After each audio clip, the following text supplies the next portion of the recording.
Good evening, everyone. Thank you for coming. It is 7 p.m., and I call the July 28th, 2025 School Board meeting to order. The Holmen Board of Education and the School District of Holmen acknowledge that our schools are located on the ancestral homelands of the Ho-Chunk, Sauk and Fox, and Dakota peoples. We celebrate and honor these lands and their sacred significance to Indigenous peoples. Please rise for the Pledge of Allegiance. Pledge allegiance to the flag of the United States of America and to the republic for which it stands, one nation, under God, indivisible, with liberty and justice for all. Right. Board Clerk Maggie Smith, would you please call the roll? Barb Wench. Here. Abigail Holty. Here. Jennifer Deek. Here. Khadijah Islam. Excused. Chris Lau. Here. Lindsay Need. Here. Maggie Smith here. Bridget Todd Robbins. Excused. With 5 of the 7 board members present, I declare a quorum. I note that the agenda has been posted, distributed, and sent to the local media. With this in mind, are there any changes to this agenda? I would entertain a motion to approve the agenda as published. So moved. Chris has moved. Second. Maggie has second to approve the agenda as published. Any discussion? Hearing none, all those in favor of the motion to approve the agenda as published, please signify by saying aye. Aye. Those opposed, nay. The motion to approve the published agenda has passed. And we do not have any public participation this evening. So we are moving on to the district administrator's report. Dr. Mueller. Yeah, I just have one quick item this evening because we have some a lot of recognition and thank you this evening, which is exciting. Just wanted to mention that our summer school for elementary and middle school just finished up, and it was very successful. And I just want to thank all the students that attended and all of the staff that were there this summer to keep things going with the students and all the activities. I do know that we started the second session of our new reading intervention that we're doing this summer at the BGC, and that's going well also. And high school, they are also rounding up another session and starting another one for wrapping up the summer. So a lot of times people think that we just halt over the summer, but it just continues on, just in a smaller scale. So just thanks to all those that are working throughout the summer. Okay, moving on to recognition and thank yous. Dr. Mueller. Yeah, this is one of our most favorite evenings. We have a lot of guests with us this evening, and so each year we ask each school to nominate someone who has made a positive contribution to the education to the students in the School District of Holmen, yet this is not an employee in the district. The criteria considered in the selection process might include the time commitment, assistance within the school or out-of-school activities, advancement of educational programs for students, and the effect of the person's support that has beyond the classroom and or the building. So for the 2024-25 school year, we are going to recognize these individuals this evening. And how we're going to do this is each of our principals and other leadership team members that represent their building and area they have a few words to share about you, and then after they're done, they might even invite you up when they're talking. You never know. Then after that, we just want to make sure we get a picture of you, and we have a little something for you. And then at the end, we're going to get a picture of all of our friends of education together. So with that, we're going to start with Kathleen Stefani. She's our Director of Information and Technology. I'm going to invite Paul Allen up here right away. Paul is a retiree, and since 2024, he has been an invaluable volunteer with the IT department at the school district. Each week, he arrives with a positive attitude and a willingness to help whenever needed. From handling everyday tech to tackling unexpected challenges, Paul brings enthusiasm and reliability to the team. Over the course of his service, Paul has developed a strong understanding of our technology systems, even disassembling, reassembling Chromebooks, boxing and unboxing, testing the functionality of equipment, sorting and organizing cables, and more. He's been very crucial in our department and gives great care and attention to detail whenever he has projects that he does for us. Paul's dedication and flexibility make him a standout volunteer. His contributions have had a meaningful impact on the efficiency of our department and the support that we provide to students and staff. So, Paul, we couldn't do our job without you. We really appreciate you.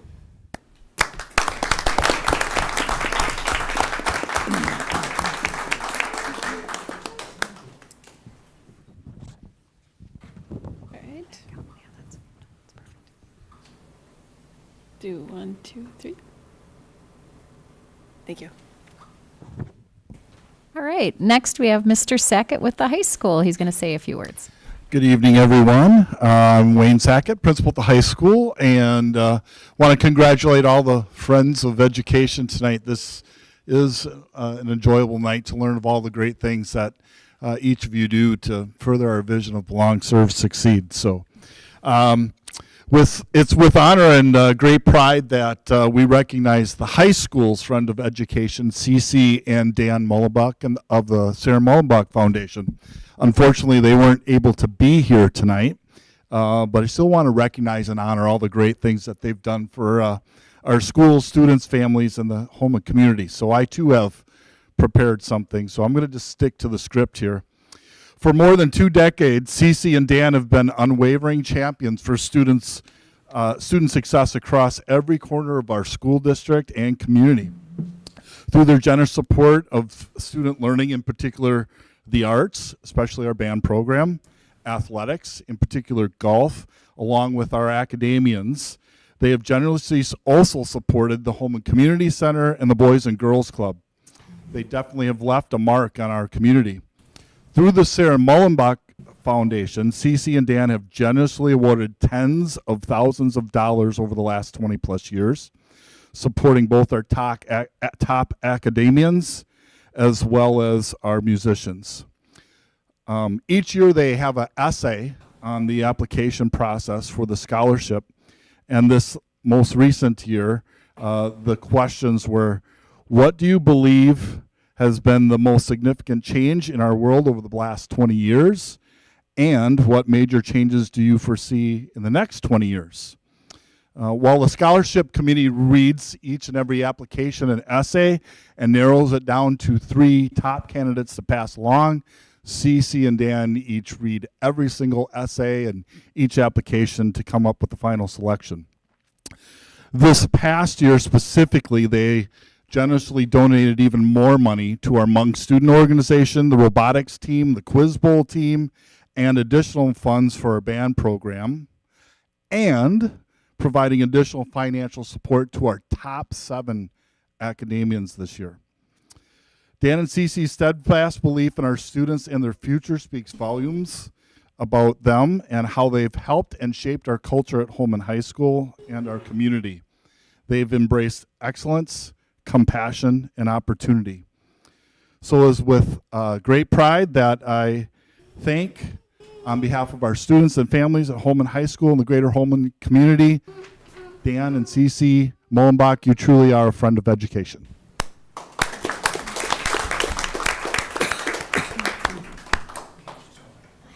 All right, next up we have Mr. Vogler with the middle school.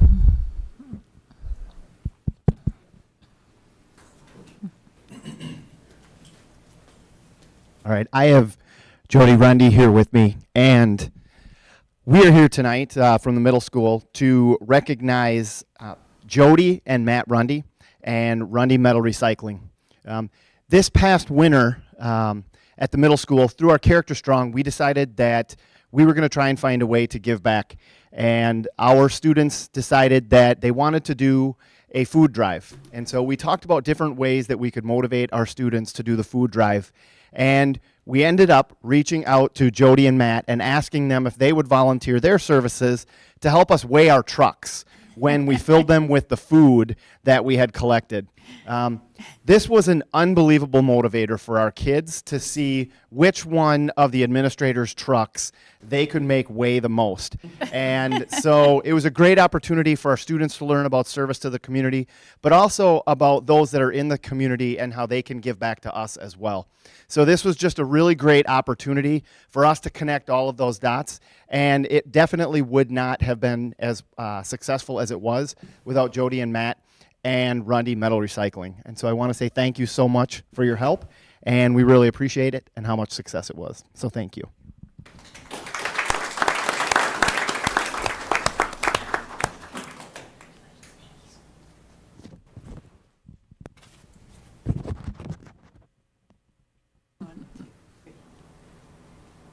Thank you. All right, next we invite up Ms. Thompson with from Evergreen Elementary. Good evening. Yeah. Unfortunately, both Dustin and Tony were unable to attend, but I still want to celebrate them here tonight. The Friends of Education Award is given to someone who has made a positive and lasting impact for students at Evergreen Elementary. And tonight we're proud to recognize Dustin Lenz and Tony Everson, both of whom work at Dynamic Lifestyle Innovation.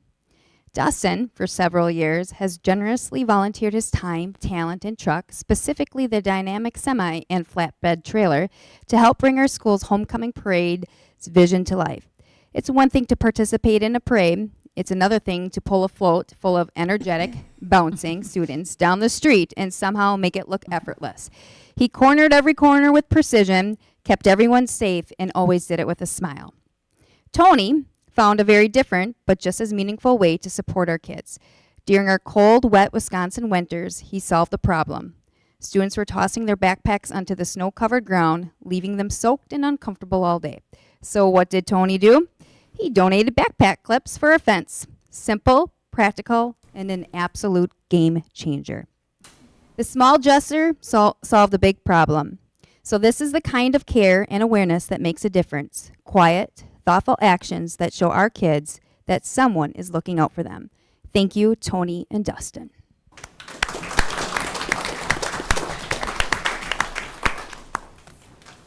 All right. This Mr. Myers is going to come up, and he is going to speak for Prairie View this evening.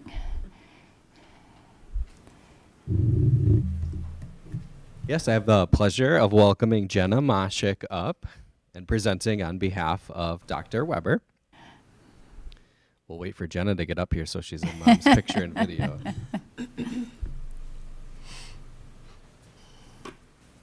Jenna has been a dedicated volunteer at Prairie View for the past 4 years. During this time, she's generously contributed her time and talents in both Mrs. Simpson's first grade classroom and Mrs. Moshik's kindergarten classroom. In these roles, Jenna has worked closely with students, providing support with reading, assisting those with additional needs, guiding small group activities, and helping with various classroom projects. Her commitment and presence has made a positive impact on the learning environment. Beyond the classroom, Jenna has also contributed in numerous ways. She plays an active behind-the-scenes role on the Sunshine Committee, preparing materials and supporting staff. For the past 3 years, she's volunteered at Prairie View's Field Day, and she's also served as the 5th grade volleyball coach. In addition, through her work with the Boys and Girls Club, Jenna continues to support Prairie View students by providing tutoring services. Jenna's commitment to education and equity extends district-wide. For the past 2 years, she has served on the School District of Holmen's Diversity, Equity, and Inclusion Committee, contributing to important conversations and initiatives. Remarkably, Jenna does all of this while pursuing a full-time degree in early childhood education at the University of Wisconsin-La Crosse.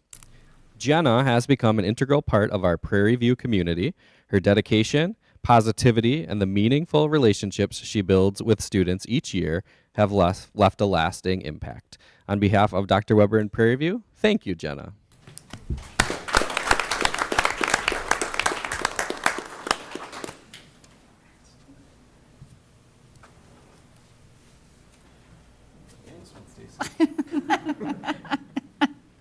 Thank you. Want an extra picture? Just Jennifer and Jenna? Sure.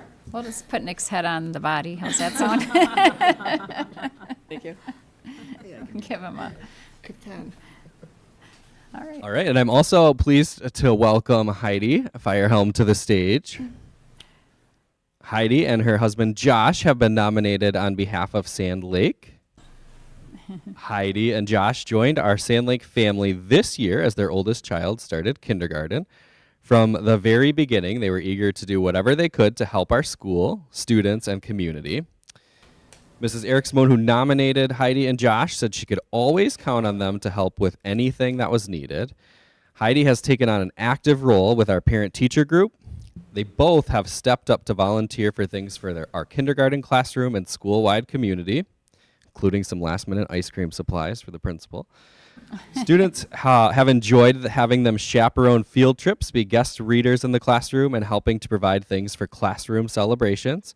Heidi's also volunteered for our school-wide field day, while Josh took time to connect with our community by providing us with resources to get connected with National Farmers Day, along with taking the time to do a Zoom meeting with our class to teach us about his job at Organic Valley. In addition to everything they do for us, they go above and beyond to show their appreciation to our Sand Lake family. I'm pleased to have the opportunity to show their appreciation for them by nominating them for our Friend of Education.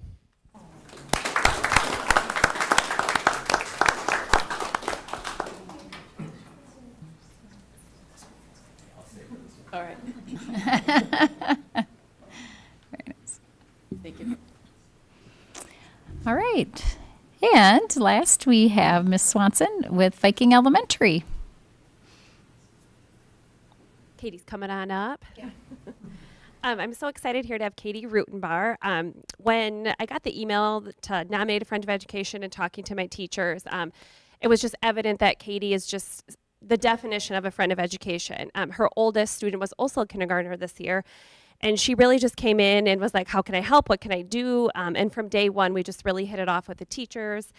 She led our first annual fund run, which raised over $20,000. Her leadership in this event was not only instrumental in a financial success, but also in building school spirit, a sense of community among students, family, and staff. She's brought so many different people to come and help out at the PTO, to come volunteer at school events, and that's just because you're so welcoming. Your ability to rally that support, coordinate logistics, and inspire participation is truly commendable.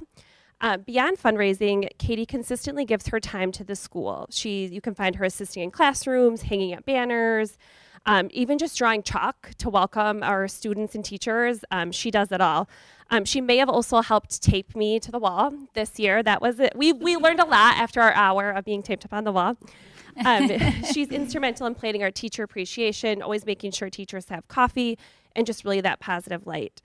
We are just so thankful at Viking for your commitment, passion, and generosity. You just embody the school spirit of community partnership that makes Holmen an exceptional place to learn and grow.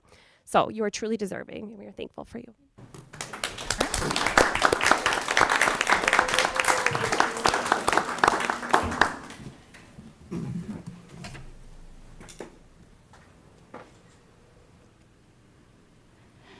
Okay, now if I could ask all the Friends of Education to come up together, and we'll get one big picture, please.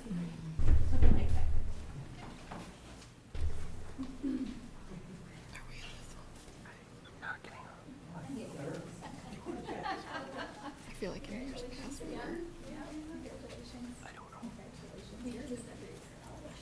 Say everyone's familiar because you're involved, and thank you so much for all of you do. Thank you so much. Yeah, there you go.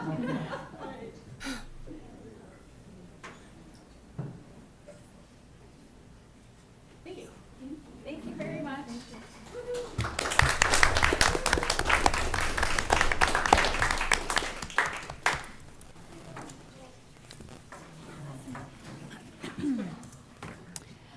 Thank you again, and thank you for taking time to join us for that this evening. I do have another recognition that I wanted to mention this evening, and I just want to congratulate our nutrition services team again for earning a second USDA Healthy Meals Incentive Award. The department received the Lunch Trailblazer Award for its Better Together meat sauce recipe. So it was awarded in innovation in the preparation of school meals recognition for the scratch-made taco meat, Korean beef bowl, and Italian meatball recipe. So we just thank them. They just continue to surprise us with more and more each year, and just all their dedication to our nutrition program and serving our students. Just thank you to them and Mike Gasper and Danielle and the team. Great. Next, I'd like to ask our district administrator, Dr. Kristen Mueller, to come up front.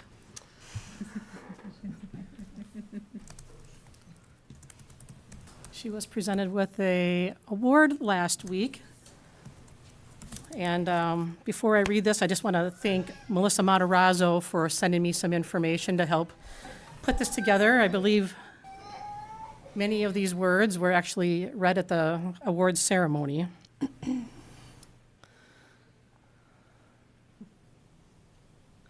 So, once a year, Studer Education considers each of the executive leaders of their partner districts for the Difference Maker Award.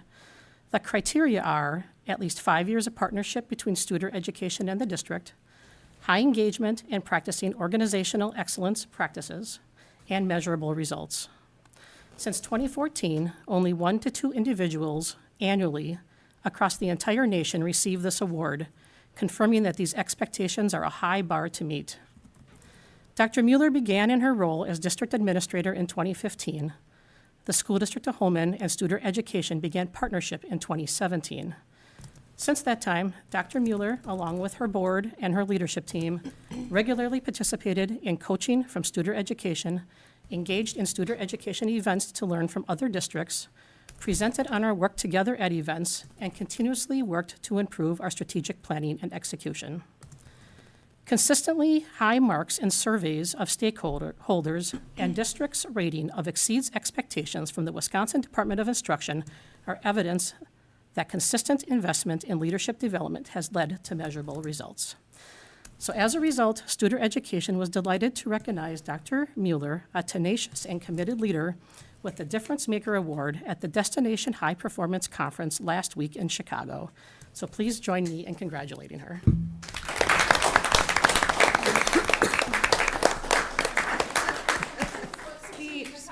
Thank you very much, team. Nice. All right, moving on to reports and discussion. Item 9.1, Executive Director of Finance and Operations, Julie Holman, will present the 2024-25 fourth quarter budget revisions for approval on tonight's consent agenda. Thanks. Good evening. My presentation's not as exciting as recognizing Friends of Education and awards, so congratulations to those that received those awards this evening. That's very nice. I'm here tonight to present fourth quarter budget revisions. This is for the 24-25 fiscal year that was completed on June 30th. Annually at this time, we come forward and do a final budget revision for approval, and then for to compare for audit results and financial statements. The audit started today, field work upstairs this week, so we are well into the audit for the last fiscal year. These revisions include some information that I haven't had to present before, so it's kind of new and different, and I'm going to go through a little bit on the issue paper first, and then we're going to study the change from third quarter, because I think that's really where you're going to see the difference in the numbers compared to what was presented as of March 31st for the third quarter revisions. And that's also the publication that appears in the Tribune and as required by DPI. So first I want to talk a little bit about the issue paper that was shared in your board packet on the Google Drive for fourth quarter budget revisions. And most specifically, I will be focusing on the general fund tonight because that's where the major changes are. The general fund revised revenue budget is $56,464,000. This is a $243,000 increase over March, and is primarily due to more projected interest earnings on fund balance reserves. We've had a pretty good interest rate all year long. The Fed really hasn't cut those rates, so we're over 4% in our fund balance cash reserves earnings. And so we started the year last fall with conservative estimates on interest earnings, and the primary change here in revenue is that interest earnings. More importantly, moving on to the general fund expenditure budget, the revised total for 24-25 is $60,206,000. This is about a 1.45 increase over March, and it is primarily due to, it's a net increase, primarily due to our health insurance experience over the last 12 months. So I'm going to try to explain this the best I can. We are required for the audit to record an entry for anything from the prior plan year that we expect to experience yet in claims. So as you know from your own claims experience and when you get invoiced for what's not been covered by your insurance, those can be very lagging when you receive the service and when you get the invoice. Same thing for the school district. And so we knew this going into self-insurance, that we had to record as of June 30th an entry for what they call incurred but not received. It's an estimate. It's an actuarial estimate that is completed by the insurance center on our behalf. And since we don't have a lot of history in self-insurance, they have to use what they do know for an estimate. It doesn't mean that that is the actual. In addition, we have to record anything we know but wasn't paid by June 30th. And so that would be July invoices that we've received since June 30th, but had claims from prior year plan. All of that goes into an audit adjustment, and anything that was over premium collected has to be expended. So when I was preparing the fourth quarter budget, I had to account for that estimate in budget and post an expense for audit. In the last week, we've been going back and forth with the insurance center, trying to make sure that the incurred but not received is not double counting any of the July invoice payments. What I'm telling you is I think it's slightly overstated. I don't think it's going to be that $579,000 that's in the issue paper for IBNR.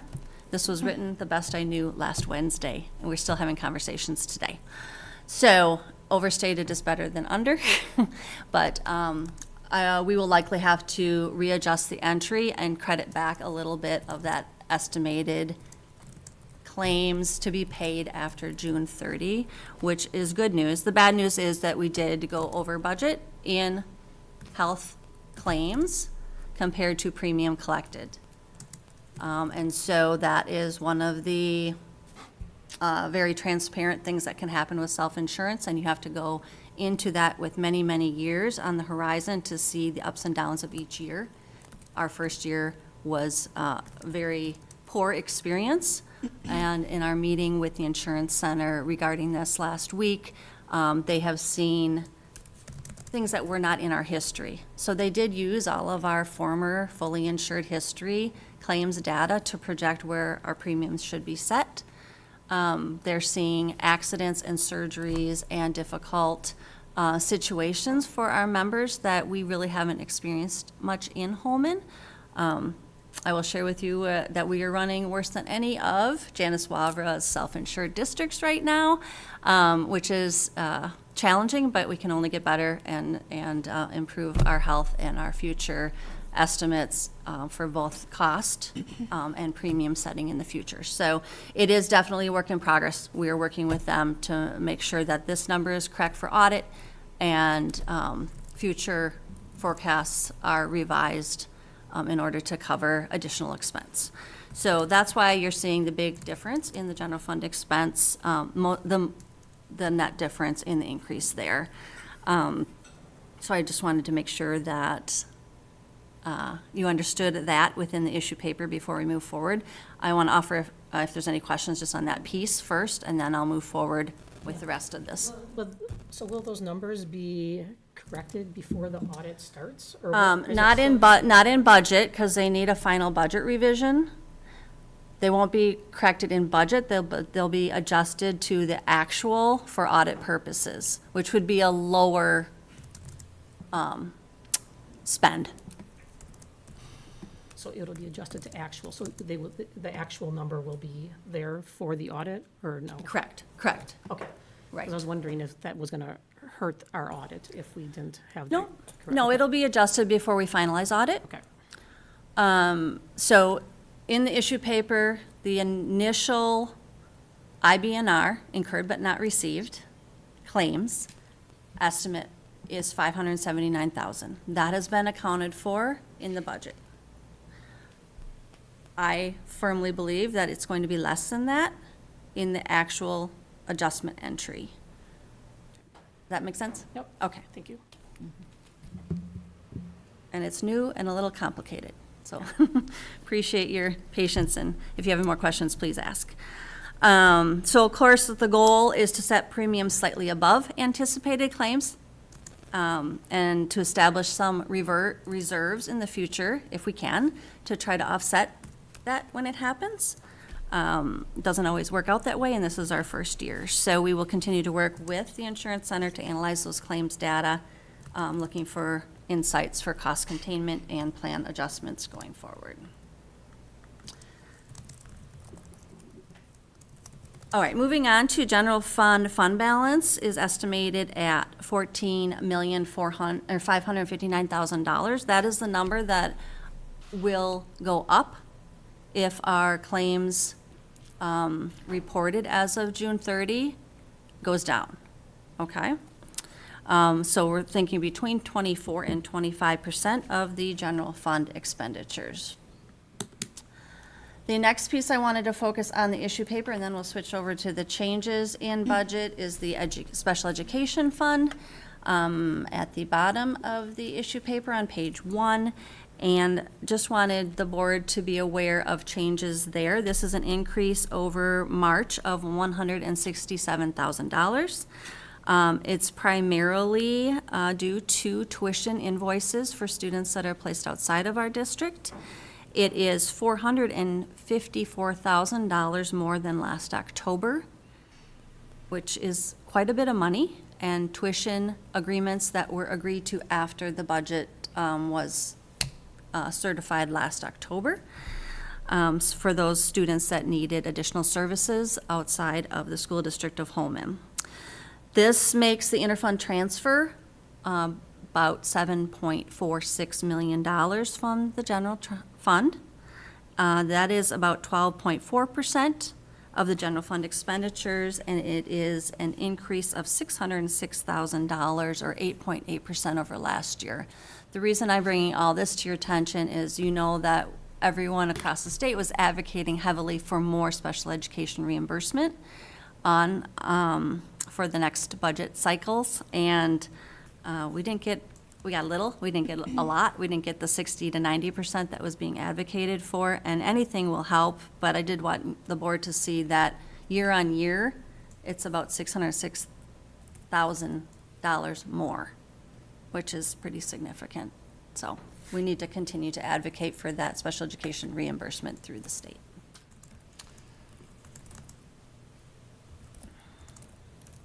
Can I ask a question back on the health insurance again? Yes. So if you increase, I guess, the premiums, so you try to get reserves for claims where this might happen in the future, does that remain in Fund 10, or is that go in another fund? It's remained in, if we have premium that exceeds claim in a given year, it goes to a restricted fund balance. Restricted, okay. And then it can be used to help offset future years where claims exceed premium. And it gives you that, a bit of a cushion there, or it could help offset where we set premiums for the next year, right? Rather than, maybe we should be getting an increase, but because we have some fund balance restricted for self-insurance, maybe we can bring that down a little bit. So there's different flexibility in how you can use that fund balance. Currently, it's 0 because we claims exceeded. Yeah. I have a quick one too. Does the Insurance Center give us like a forecast? Do we not get this data until the end of a plan year, or do we get like a feel of where things are landing? They use some actuarial tools to try to forecast, but since we didn't have any history in self-insurance, there isn't, what are you forecasting on, right? So the more years you're in it, the more the data will be applicable to a forecast. When they set our premium renewal for July 1, 2025, they did use our claims experience at that time over the prior 8 months, right? Because we didn't have a plan year under our belt yet. Okay, but that was based on Yep. this year's claims. It Okay. was based on the 24-25 claims to date for the renewal purpose. Sure. Yeah. Thank you. All right, so we talked about general fund and special education fund. This is the publication document for change since last revised and approved budget, which was the March third quarter. So just to continue on, I am going to touch base on the other two funds that had changes since third quarter, and that is the debt service fund, Fund 39, with an increase in revenue of $432,000. That is specifically related to interest earnings, but mostly to the debt premium paid when we bonded for the balance of the construction bonds, and that happened this spring when the bid winner purchased the bonds, sold the bonds to us. They did a bid premium, and that bid premium goes to the debt service fund as revenue. It helps to offset current debt levy for principal and interest due on the bonds, and so it sits in the fund balance and is used towards principal and interest going forward. And so, of course, last October, we didn't know what that would be because we bonded in the spring. So that's the large change in revenue there, very small change in expenditures for debt service fund, $950. And so the ending fund balance estimated there is $5.37 million for June 30th, an increased change of $431,000.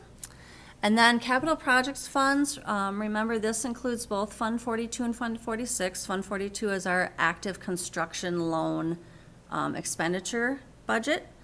Fund 46 is a long-term capital improvement trust fund. We just finished year 5, so anything in there, which is estimated to be $791,000 as of June 30th, can be now budgeted to use going forward. So we'll have those conversations as we move through the approval of the 25-26 budget or future budgets.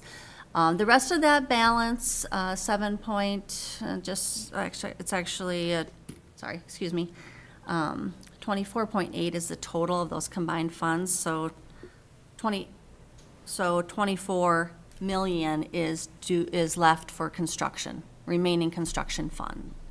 I told you in March that this was likely to happen because we got a draw schedule from Nexus, and it all depends on when those invoices come in and when we're paying them.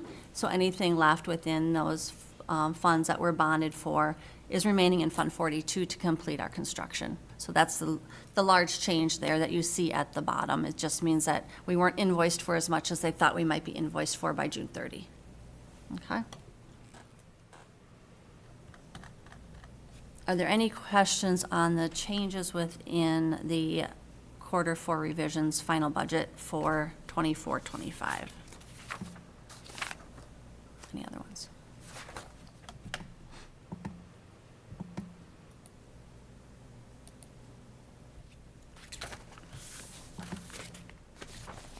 I think we're good. Okay, thank you.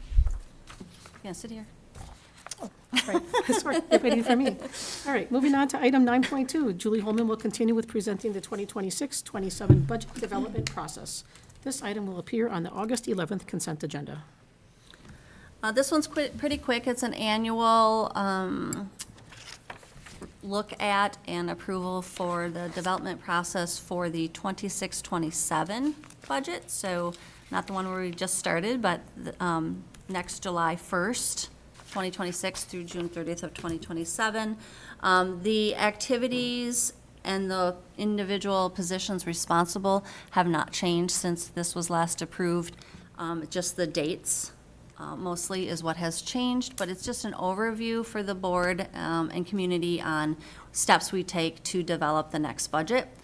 Just a reminder, we're always working in multiple budgets. This is just like the snapshot of 26-27. For example, right now, we're working in 3 budgets. We're auditing last year, we started current year, and we're planning for 26-27. At the same time, we're always revising our forecasting for 5 years out. So multiple budgets at the same time are being looked at. This is specific to 26-27 development. We use policy for guidance as well as statutory deadlines and DPI reporting requirements to identify dates and deadlines. And then most of these things often come to you for approval and action, so.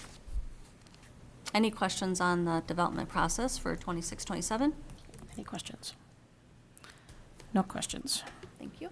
All right, moving on to item 9.3. Dr. Mueller will now present the funding determination criteria to be used in the 2026-27 budget development process. This item will appear on the August 11th consent agenda. Yeah, it's okay. Do you want to off? I could have just had Julie keep on going, actually. So this, as you just saw her budget development process, there was one step, and I'll show it within there, that I like to bring to the board, and that's criteria for funding determinations. So what are criteria for funding? Well, like I mentioned, as you just saw, it's part of our budget development process, and it's a tool to help assist in our decision-making for how we fund how we fund things within the district in that. We have never, obviously, well, we have never experienced a budget with more money available than the need in that. So as a result, every budget includes difficult choices, and those budget choices leave some unfunded needs. And so we really need a way to determine how do we spend our money, like what do we, and to have a process in place is very helpful in that. So it isn't just what Dr. Mueller wants to spend money on. We have a process, and it's used in that way to determine that. So as you just saw, you can see on the far, the second step there, criteria for funding determination for unfunded needs. We want that to be approved in August, September, so this would come forward for your approval at the first meeting in August, so that we would have that in order.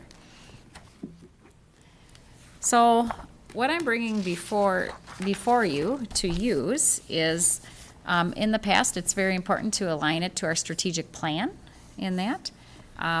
So we have our strategic plan that we just refreshed, that we are, that we got a lot of community input on and what's important to them. And so you'll see, this looks probably familiar because we presented on the strategic plan at the last board meeting. And so we really want to stick to really these buckets or these focus areas when we're making all of our funding decisions: student learning, fiscal, workforce engagement, and safety. And then our mission and core values didn't change either. But then to even help us further, well, and those are our definitions within those focus areas. But even to help us further, what we really dig into, because we do this annually, is we look at all of these indicators underneath each of these focus areas to really help us determine, does what the request is to be funded, where does it fit within our strategic plan? And if it doesn't fit anywhere, maybe we shouldn't be funding it at this point. So this really helps us hone in, because we might think it's really important to fund something because we're hearing about it. Well, does it fall within engagement? Are we hearing, would it impact something within engagement? But we like to use this full tool so that we keep it balanced, because if we just focus in on one area and we don't, so what will happen is we get a need and we'll actually rank it in all these areas so that we can see, and the ones that hit more areas would get a higher ranking, if that makes sense. So then we know that would have a higher priority. So from this would be the criteria we use to help rank our underfunded needs. So what will happen then is, upon approval, this is what I would use to do the ranking, and then I would bring those rankings to the board to show you what those are. In the meantime, before I bring those, our leadership team, they all start looking at, okay, what things do we need funded that aren't being funded, and they'll be creating their list that we bring forward. We haven't actually officially brought a list to you in the last year or two because there was really no funds anywhere to be found. We were just trying to operate, and we continue in that boat, but we figured it's really important to see what are those needs so that we can keep coming up with different strategies to help fund those needs that are really needed to keep our district running. So, any questions? Any questions? No questions. Okay. All right, moving on to item 9.4, Dr. Mueller will continue with the 2025-26 Police Liaison Contract for approval on the August 11th consent agenda.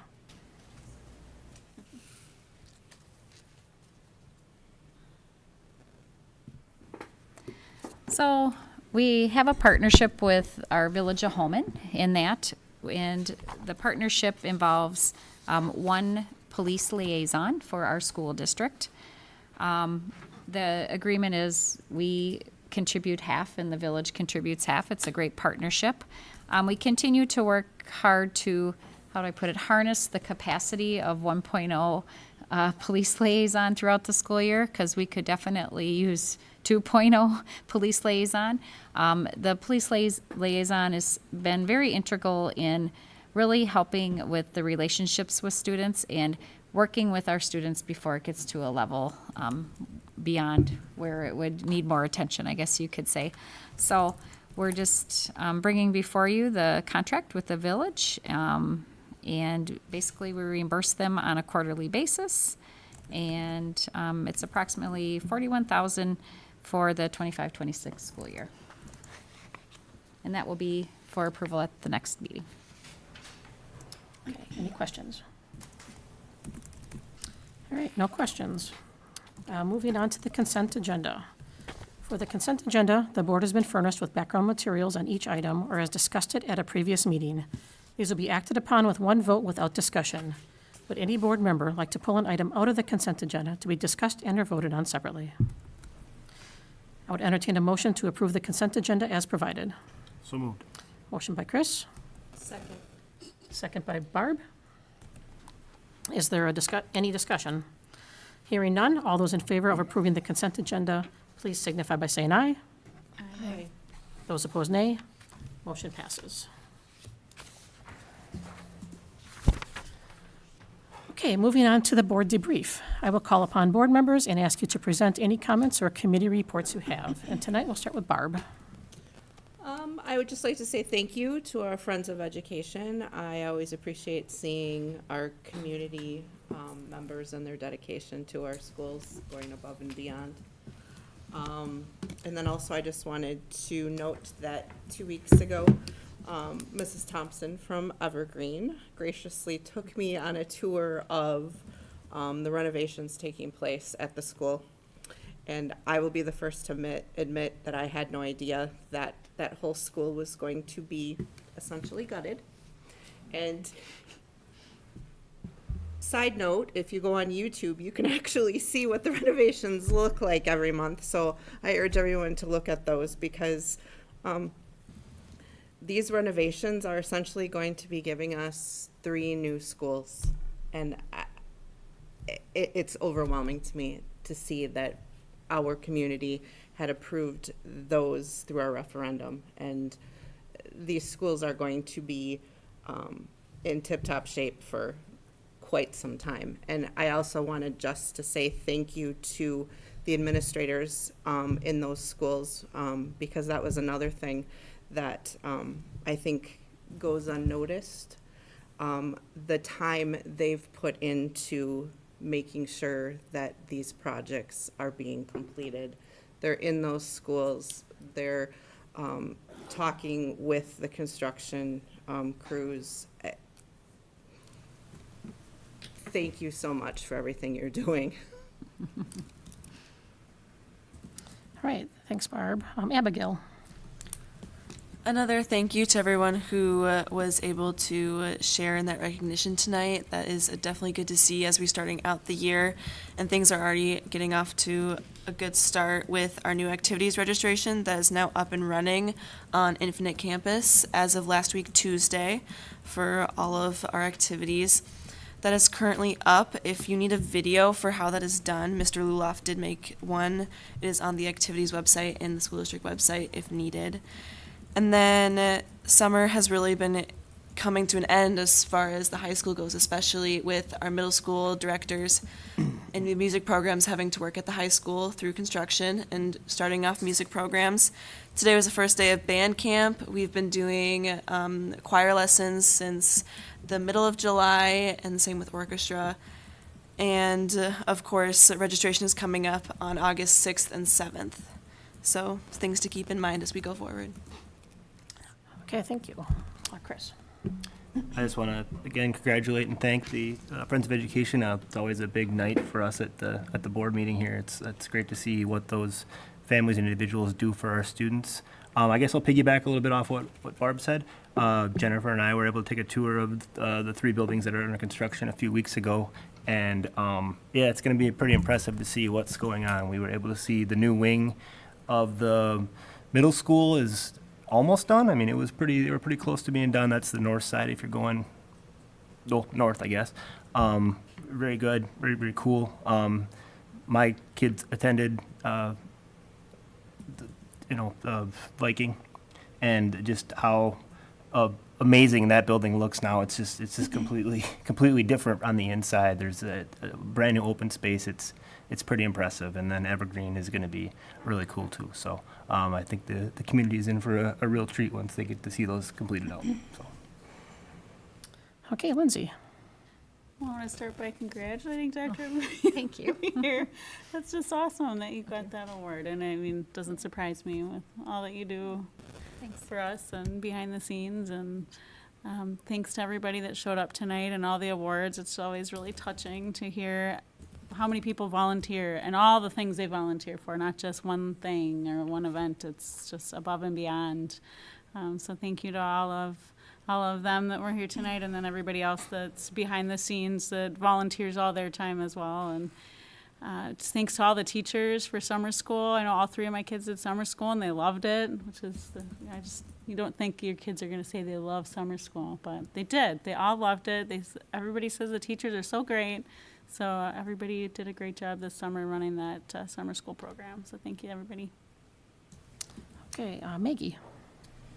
It is both great and hard to be at the end of these updates. I agree with everything that's been said. Yeah, thank you to the Friends of Education. This is always a really great meeting to get to recognize some of the folks who give back. Congratulations to Dr. Mueller and team. Also calling out nutrition services. I feel like they just keep winning awards. You can't even stay on top of it. I keep volunteering to taste test. No one's taking me up on that yet.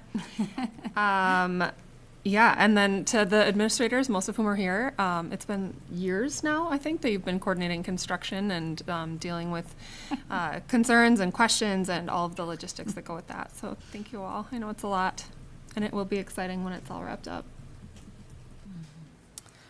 Okay, yeah, just thanks to all the folks that were here for Friends of Education and for their outstanding commitment and support to our schools. And I don't think they realize the lasting impact they're going to have on our students and staff and our education community as a whole. And then also want to once again extend my heartfelt congratulations to Dr. Mueller and emphasize how fortunate our staff, students, and community are to have her leadership here in Holmen.